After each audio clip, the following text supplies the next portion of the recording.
Om Namo Bhagavate Vasudevaya. Om Namo Bhagavate Vasudevaya.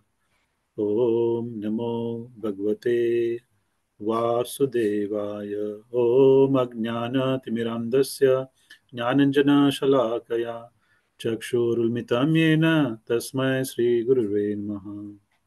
Narayanam Namaskritya Naram Chaiva Naruttamam Daivim Saraswatim Vyasam Tato Jayam Udirayet Nashtaprayeshu Bhadreshu Nityam Bhagavata Sevaya Bhagavati Uttama-shloke Bhaktir Bhavati Naishtaki Hare Krishna Krishna Krishna Hare Hare Hare Rama Rama Rama Hare Hare Hare Krishna Krishna Krishna Hare Hare Hare Rama Rama Rama Hare Hare Jai Shri Radha Gadar Bhagwan Ji Ki Jai Jagat Guru Srila Prabhupada Ki Jai Zulnes Mahavishnu Goswami Maharaj Ki Jai Hare Krishna WECAN Ki Jai Nitai Gaur Premanande Hare Hare Bol. So Hare Krishna devotees. So first of all, I thank His Grace Amrish Prabhu, His Grace Purna Pragya Mataji, and His Grace Krishna Samarpan Krishna Prabhu for organizing these programs and giving me opportunity to speak on this verse. So it's Shri Isopanisad Mantra 6 today. We're starting on this mantra. Okay, let me share the screen. So first we will actually learn to recite the verse. So I would expect actually all the intermediate devotees class, they can actually recite, learn to recite and memorize this verse. And uh, other devotees also welcome to join with the recitation if they would like to. Okay.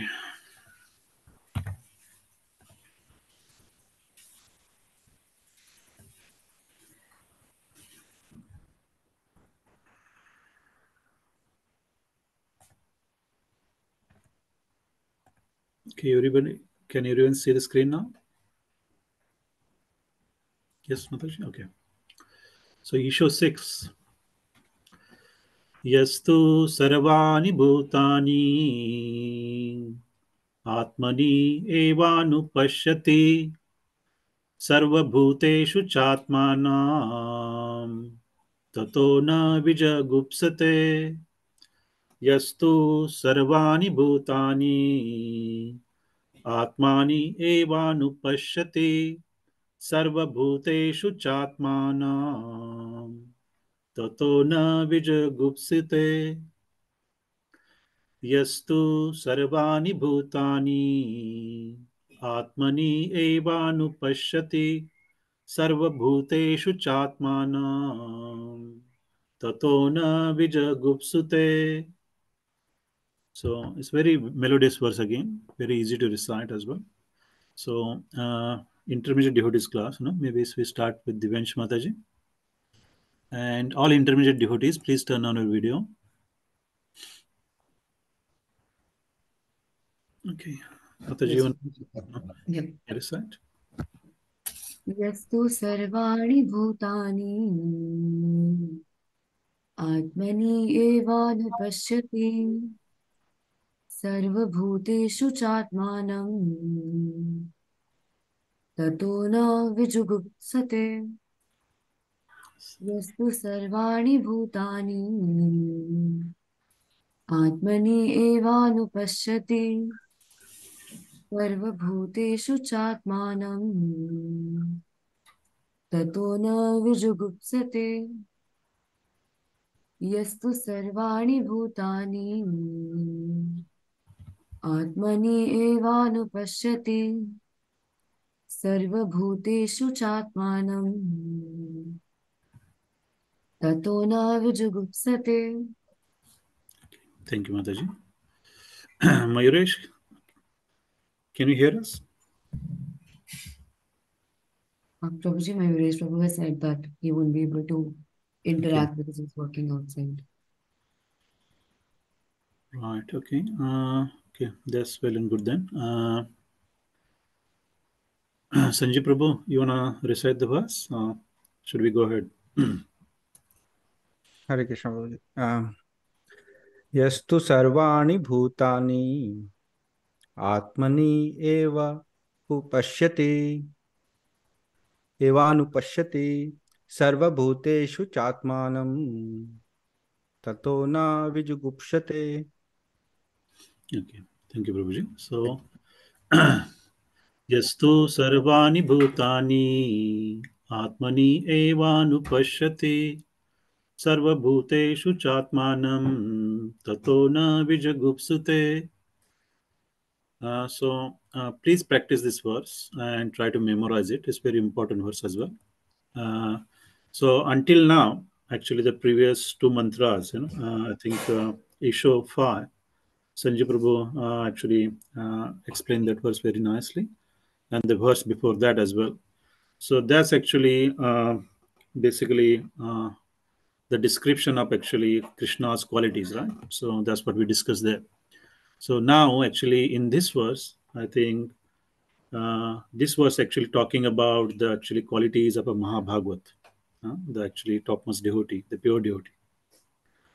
So let's start with actually word-to-word synonyms and translation. For word-to-word synonyms, translation and purport, Jagat Guru Srila Prabhupada ki jai.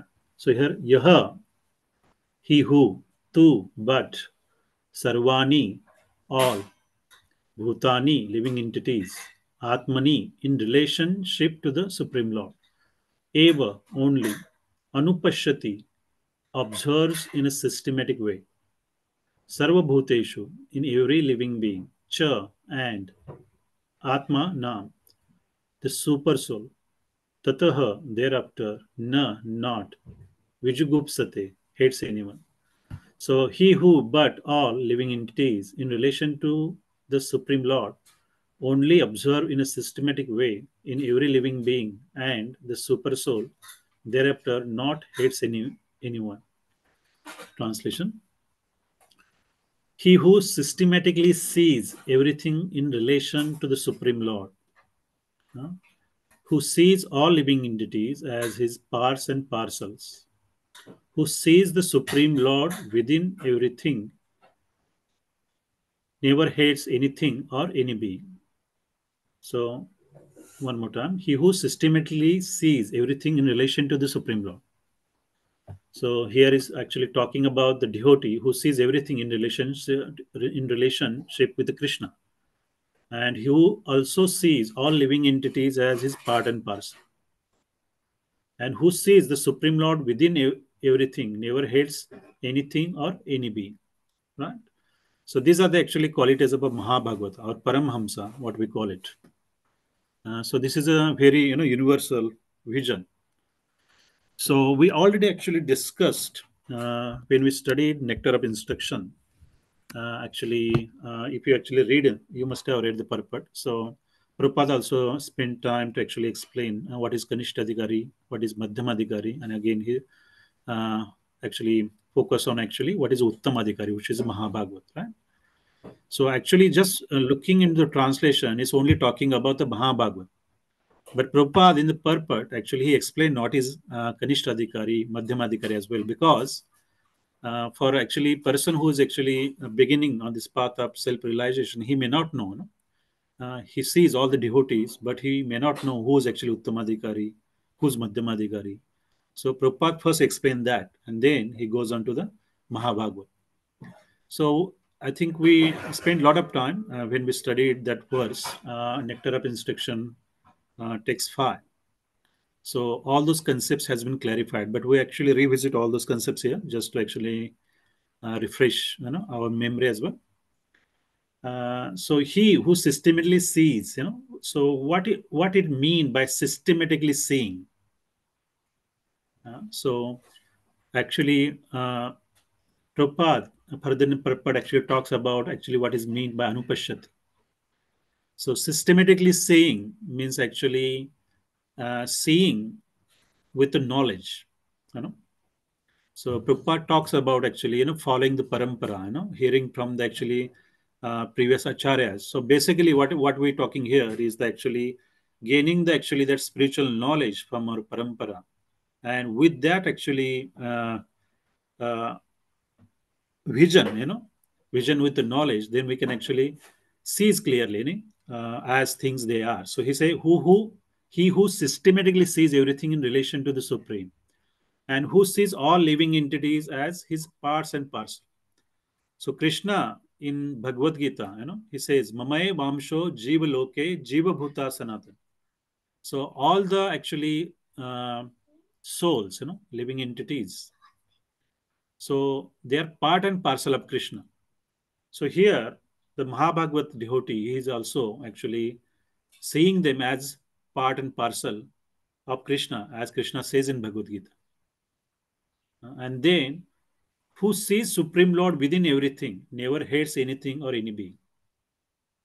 So, Mahabhagavat devotee has this realization that uh, everything actually emanates from the Krishna, as Bhagavad Gita verse 10.8, our seed verses talks about that everything, all the material world, spiritual world, everything emanates from him. So basically, all that we see around us is actually expansion of Krishna. So he has this actually proper knowledge and vision. So he does not actually see anything unfavorable for the devotional service. So who sees the Supreme Lord within everything, never hates anything or any being, knowing that his everything is actually Krishna's expansion.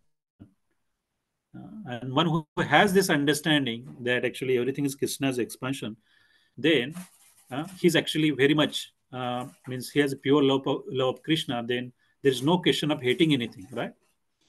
So, but for a beginner or Kanishtadhikari or Madhyamadhikari, they may not have this universal vision.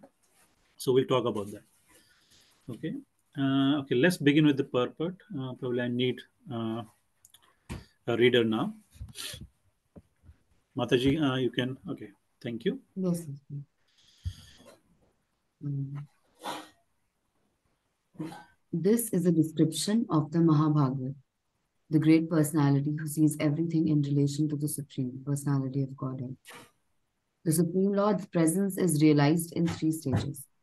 The Kanishta Adhikari is in the lowest stage of realization. He goes to a place of worship, such as a temple, church, or mosque, according to his religious faith, and worships there according to scriptural injunctions. Devotees in this stage consider the Lord to be present at the place of worship and nowhere else. They cannot ascertain who is in what position in devotional service, nor can they tell who has realized the Supreme Lord. Such devotees follow the routine formulas and sometimes quarrel among themselves, considering one type of devotion better than another. These Kanishta Adhikaris are actually materialistic devotees who are simply trying to understand the material boundary to reach the spiritual plane. Uh, so here in the purport, so Prabhupada is saying that this is, this actually mantra is a description of a Mahabhagavat. It's describing qualities of Mahabhagavat. And the first point he says that the great personality who sees everything in relation to the Supreme Personality of Godhead. So I already actually, spoke on this point, but actually Bhagavad Gita verse 6.30 talks about this similar point where Krishna says, Yo mam pashyati sarvatra sarvam cha mayi pashyati tasyaham na pranashyami sacha me na pranashyati. So, for one who sees me everywhere and sees everything in me, I'm never lost, nor is he ever lost to me. For one who sees me everywhere and sees everything in me, I'm never lost, nor is he ever lost to me. So here, the similar point is mentioned in this verse that Mahabhagavat, he sees Krishna everywhere and everything in Krishna. So, Srila Prabhupada writes in his purport, a person in Krishna consciousness certainly sees Lord Krishna everywhere. He sees everything in Krishna. Such person may appear to see all separate manifestation of material nature. But in each and every instance, he is conscious of Krishna, knowing that everything is a manifestation of Krishna's energy. Nothing can exist without Krishna. Krishna is the Lord of everything. This is the basic principle of Krishna consciousness. And Krishna consciousness is a development of love of Krishna, position transcendental even to material liberation. At this stage of Krishna consciousness, beyond self-realization, the devotee becomes one with Krishna in the sense that Krishna becomes everything for the devotee, and the devotee becomes full in loving Krishna. An intimate relationship between the Lord and devotee then exists. In that state, the living entity can never be annihilated, nor is the personality of Godhead ever out of sight of the devotee.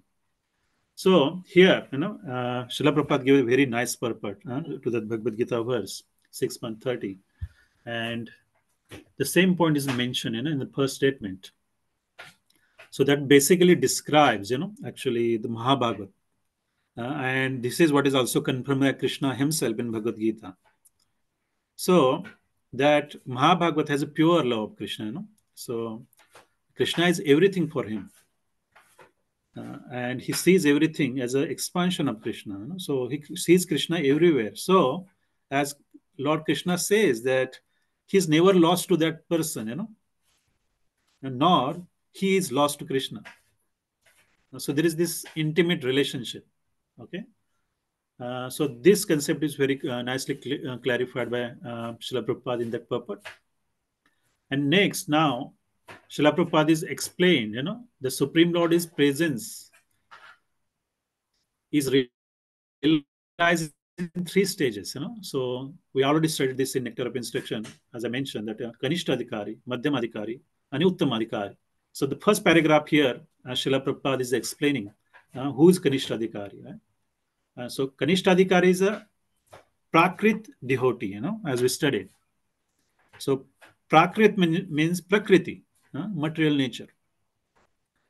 So material nature means is a Prakrit devotee, means a materialistic devotee. So it's not fully actually purified. He still have material attachments. So his faith.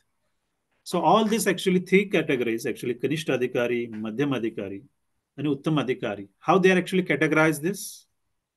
What is the main point? Actually, they make a differentiation. Anyone? So these categories, as we actually discussed in Nectar of Instruction, they made this three categorization based on one important point. If you remember when we studied that.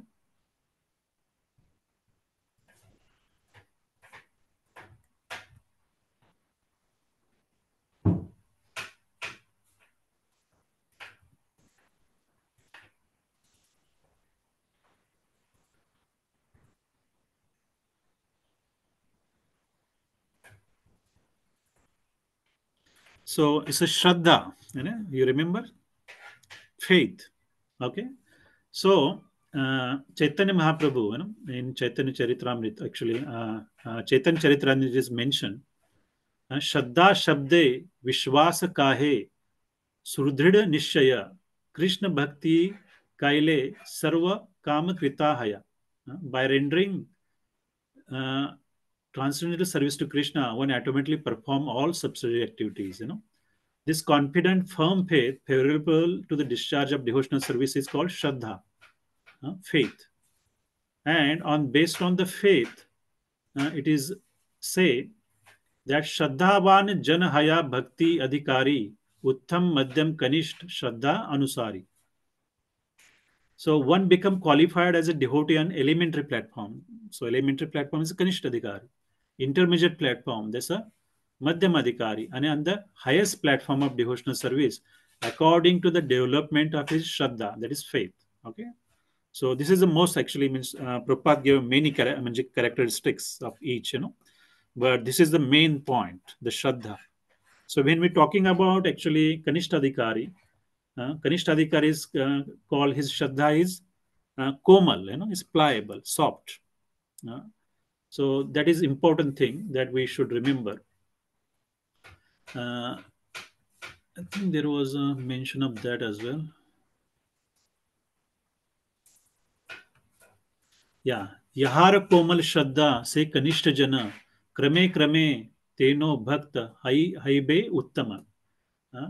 One whose faith is soft and pliable is called neophyte, and by gradually following this process, he will rise to the platform of a first class devotee. So the Kanishta Adhikari, first thing, his faith, is very pliable, is neophyte. But actually, bhakti start with the Shraddha, the Shraddha comes first. So that is a point of actually attraction, as well. So how we actually start on this path? Because of he has actually Shraddha initially.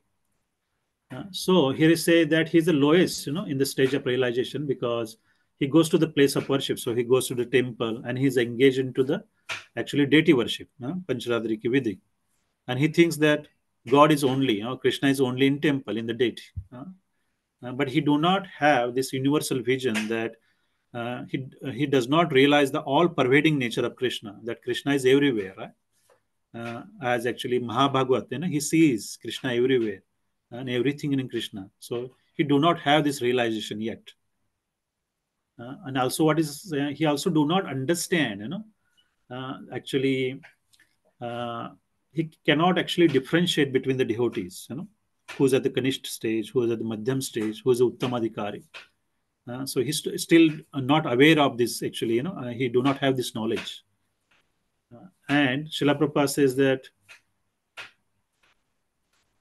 they cannot ascertain, who's in the what position in devotional service. So that is that point. And nor can they tell who has realized the Supreme Lord. Such devotee follow the routine formula and sometimes quarrel among themselves. So, considering one type of devotion is better. So, what is saying here that because they are in neophyte stage, and their belief is that Krishna is only in temple. So they sometimes think that, oh, actually my type of worship is better than you, or other devotees, or my actually spiritual master is better than you. So they actually make distinctions like that, and they also quarrel, they also fight amongst each other because still they are very much materialistically attached. Actually, Prabhupada was once actually asked this question by their disciple, that in a temple, devotee, they quarrel among themselves, they criticize each other. And that particular devotee who actually posed that question was very much, actually, she was very sad, looking at all this, they're being criticized and she's being criticized. And she asked Prabhupada, all these devotees, they actually try to follow this path of actually bhakti. But why they're actually fighting and why they're actually criticizing other devotees? Is that right, Prabhupada? So Prabhupada, he listened very attentively and he said, they're all conditioned. All those devotees, they're conditioned. They're very much actually material attached. And it's not a surprise that they're fighting among themselves, or they may criticize. But point to understand is that one who actually understands this and tolerates, and continue his devotional service is actually purify. So he purify himself. So it's not a big surprise to see that devotees are criticizing each other or fighting amongst each other, because if you actually realize, if you have the knowledge, what is given in here, Ishopanishad, nectar of instruction, then you will know what stage they are. Right? So they are at the Kanishta stage. They are very much actually conditioned, as Srila Prabhupada says there. And Srila Prabhupada also gives the solution. There is, rather than complaining about it, we learn to tolerate. And that will actually purify us. So, Kanishta Adhikari are actually materialistic devotees who are simply trying to translate the material boundary to reach the spiritual plane. So, this is the first stage. But if they actually follow, even if they follow this actually the rules and regulations given for this deity worship,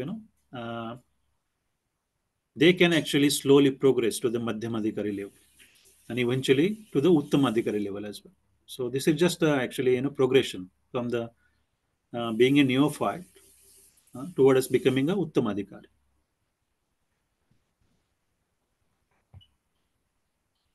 And also another point actually came into the so this is actually, there is a reference in Srimad Bhagavatam as well on this Kanishta Adhikari, Uttamadhikari, Madhyamadhikari. where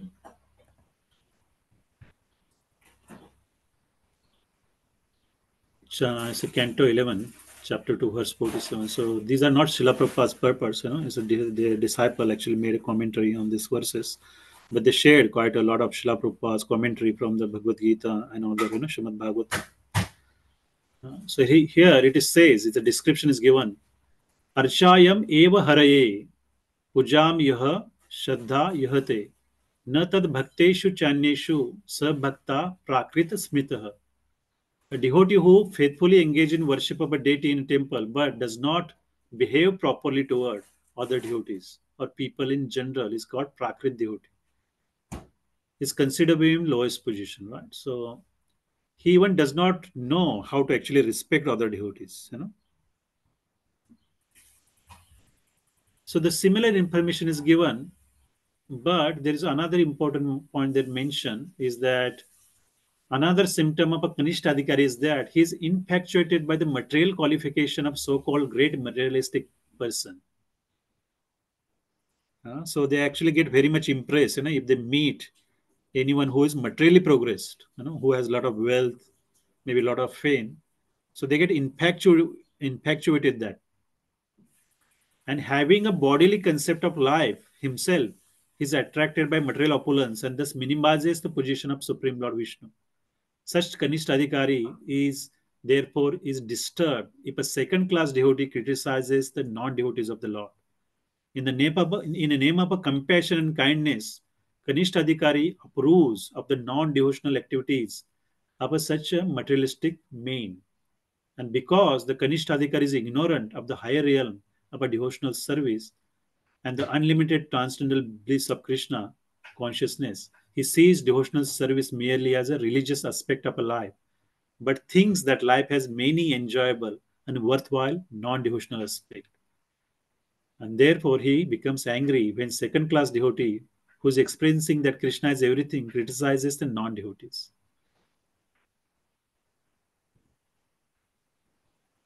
So here is nice descriptions given, right? So they're very much actually impressed by the materialistic, opulence and all that. And if actually someone from the Madhyamadikari stage or Uttamadikari stage, criticizes non-devotees, and they become angry. And they still believe that actually, bhakti, yes, bhakti to Krishna is important, worship is important, everything is important, but even the other aspect of materialistic life, it has many enjoyable, aspects. So he still believes that he can be happy from materialistic things. So he's not fully convinced that actually bhakti to Krishna is everything. So even actually we should ask question to ourselves, if you have the similar symptoms, if you still think that there are a lot of things to be enjoyed, that's actually available to us materialistically, so wealth and all the entertainment and now the cricket World Cup, whatever. So we know that we are at the what stage, right? So this is actually it's a very nicely explained here. So the Kanishtadhikari level there. Okay, let's move on to the next paragraph now.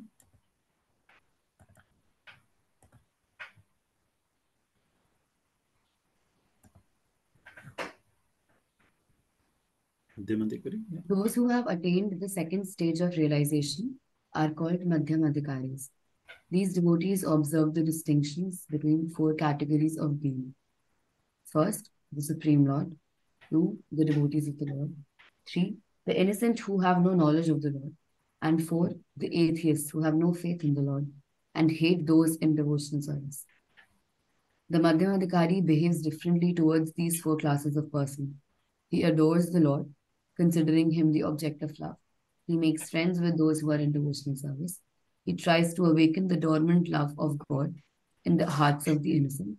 And he avoids the atheists who deride the very name of the Lord. Okay, thank you, Mataji. So here,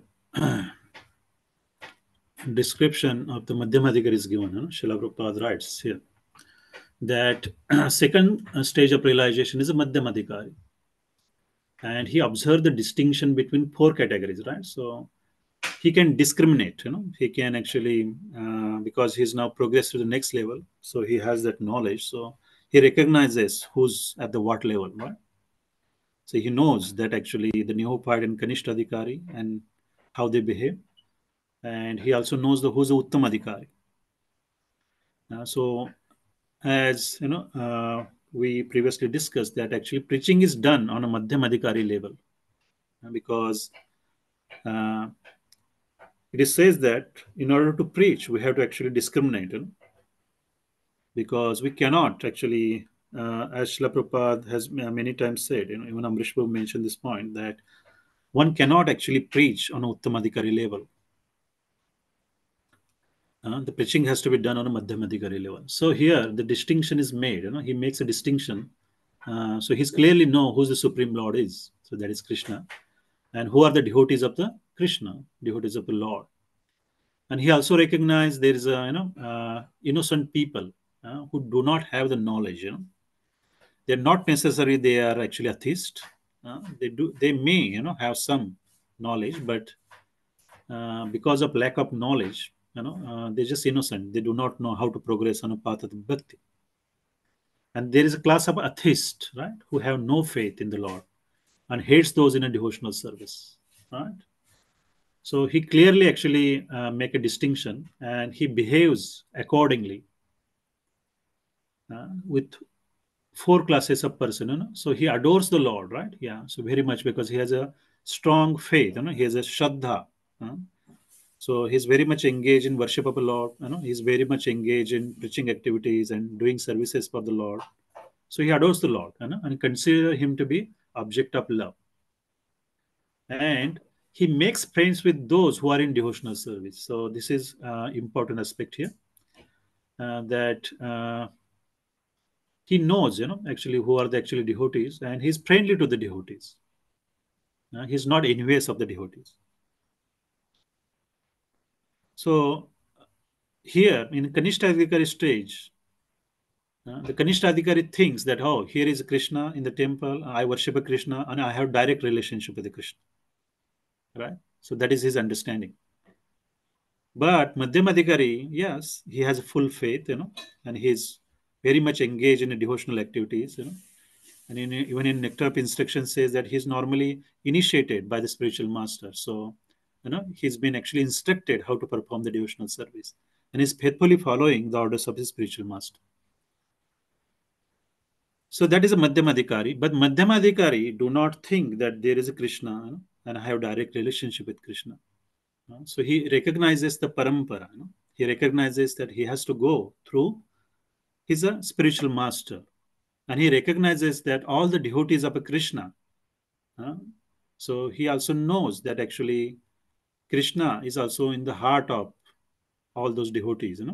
They are the expansion of a Krishna. And that's why he is actually friendly to them. He makes friends with those in a devotional service. He tries to awaken the dormant love of God in the hearts of the innocent, right? So this is a preaching aspect, preaching point here. So the people who are innocent, so when we actually do preaching, you invite people, they may not know anything, a lot of people come to the actually the preaching programs. So satsang, so here also in New Zealand, when Amrish Prabhu used to conduct a program here in Newlands Center, all kind of people, they used to come there. So some people normally, somebody from the Indian background, they normally know about Krishna. They know, so they have some knowledge, but not the actually proper knowledge from Bhagavad Gita. There are also a lot of actually people who have no idea, who's Krishna or what is bhakti. They also used to come. But if they actually sit down and listen, if they do not have this tendency to criticize, the God and God's devotees, then they're innocent. They try to learn. Sometimes people just come and they say, oh, they're curious. What is going on here? They see the board, why you are actually giving free food. Just wanted to know. They're curious. But actually, if they do have a little bit of faith, then they can they can be nicely engaged. They can be taught the devotional service. So here it says that he's tried to awaken the dormant love of actually love of God, in their heart. So that's where actually preaching comes into place, right? Even just like Avinash Prabhu now, actually he's doing a lot of preaching in India to a lot of devotees. So all the actually people who come to such classes, they may not have all the knowledge. So first, they gave them a knowledge. They try to teach them who Krishna is, who you are. Before even talk about Krishna, they talk about the people. Who you are. You are the actually soul, not the body. The preaching start from that point. So Madhyamadikari level, you can actually preach. And the last point, he avoids the atheist who deride the very name of the Lord, right? The people who do not have any faith, so he avoids them. So that is very important instruction here. That so you cannot have that actually, the universal vision of a Mahabhagavad saying that, oh, okay, everyone is actually part and parcel of a God, and he sees, soul within their body. So they actually treat everyone at the same level. So that is Mahabhagavad vision, right? But when you come to the preaching, you cannot do that. So that's why it is said that actually Srila Prabhupada, he's a Uttamadhikari, he's a pure devotee of the Lord. But he has to actually bring himself down to the Madhyamadhikari level in order to preach. He has to actually discriminate,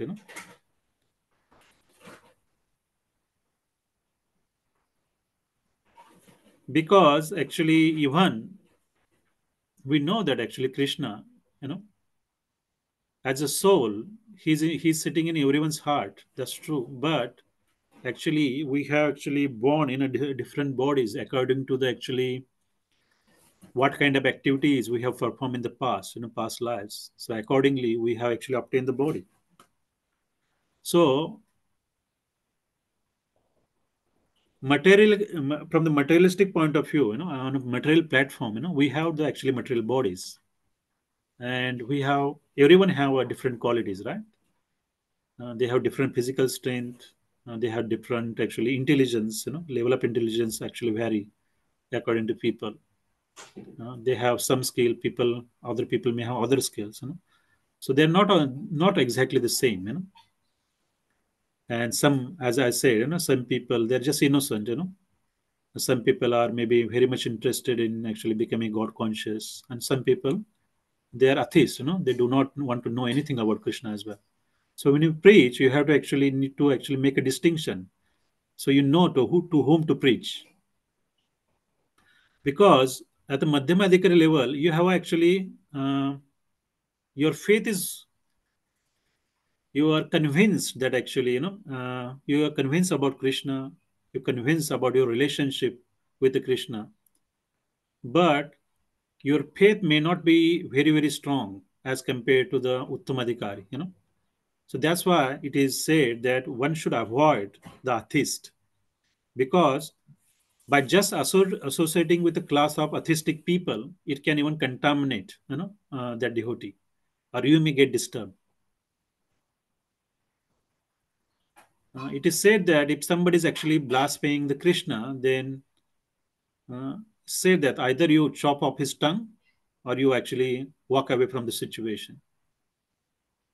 So if you can actually stand up and defend, then you can do that. But if you can't, then you walk away. You do not want to listen all the criticism in regard to Krishna or his devotees. So that is one point why to avoid the atheistic people. Another point is that if you try to actually preach atheistic people, that is also an offense. It's one of the 10 offenses. To preach to the atheistic people is also an offense. One should not actually preach to the atheistic who do not have any faith or who blasphemes the Lord and his devotees. So it is also said that actually, if you try to actually preach atheistic people, their tendency to actually blaspheme the devotee increases. And you actually means once you actually start preaching, you will get this experience actually. Otherwise, even in the neophyte stage, when you're actually talking about Krishna to the general people, some people are receptive, some people who do not have faith or do not want to actually believe, they will start criticizing more and more. They will criticize you. They will criticize Krishna. They criticize everything about Krishna consciousness. So their criticizing tendency goes up. It is said that, and by doing so, actually they are committing more offenses. So it is not good for them. Neither it is good for us as well. So it is better to actually keep the distance, stay away from them. That way, they are not committing more offenses. It is said that actually means we do not actually reject them, but you can actually pray for them from the distance. Hopefully, they will have mercy of Krishna one day, and they will actually become more receptive.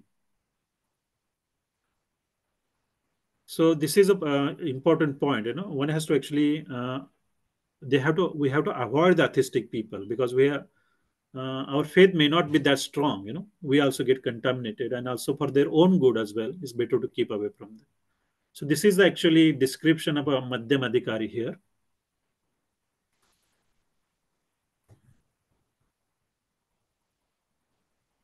Okay, let me check. I think there is another point I want to share.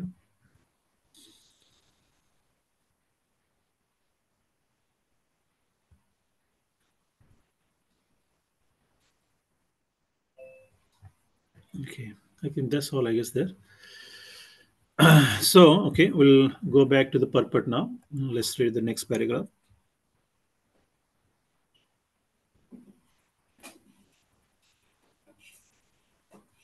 Share screen. Okay, Devanshi Mataji. Yes, Prabhu. Above the Madhyam Adhikari is the Uttam Adhikari, who sees everything in relation to the Supreme Lord. Such a devotee does not discriminate between an atheist and a theist, but sees everyone as part and parcel of God. He knows that there is no essential difference between a vastly learned Brahmana and a dog in the street, because both of them are part and parcel of the Lord. Although they are engaged in different bodies on account of the different qualities of their activities in their previous lives, he sees that the Brahman particle of the Supreme Lord has not misused his little independence given him by the Lord, and that the dog particle has misused his independence and is therefore being punished by the laws of the nature by being engaged in the form of a dog, not considering the respective actions of the Brahman and the dog. The Uttam Adhikari tries to do good to both. Such a learned devotee is not misled by material bodies, but is attracted by the spiritual spark within them. Okay, thank you, Mataji. So here, actually, description of now Uttam Adhikari is given. We're coming to the actually what is actually given in a purport. Sorry, translation. So Uttam Adhikari, So above Madhyam Adhikari, there's a Uttam Adhikari who sees everything in relationship to the Lord. Such a devotee does not discriminate between a theist and atheist, but sees everyone as a part and parcel of God. So this is actually pretty much a definition of a Uttam Adhikari. In Bhagavad Gita as well, there is a verse. Let me check. The Vidya Vinaya Sampane.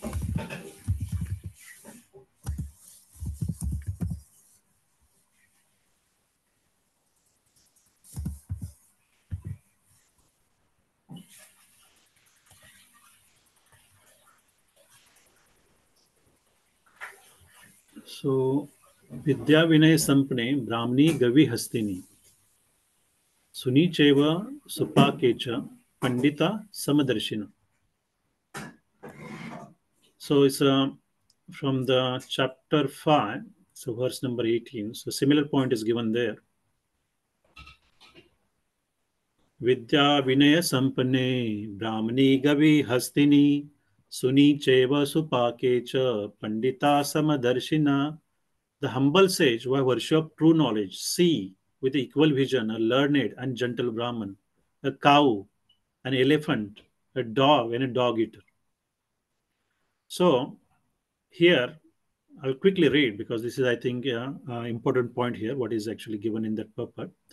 Krishna conscious person does not make any distinction between the species or caste. The Brahmana and the outcast may be different from a social point of view, or a dog or cow or and elephant may be different from point of view of a species. But these differences of a body are meaningless from the point of view of a learned transcendentalist. This is due to their relationship to the Supreme. For the Supreme Lord, by his plenary portion as Paramatma, is present in everyone's heart. Such an understanding of a Supreme is real knowledge. As far as the bodies are concerned in different castes or a different species of life, the Lord is equally kind to everyone because he treats every living being as a friend, yet maintains himself as Paramatma regardless of circumstances of living entities.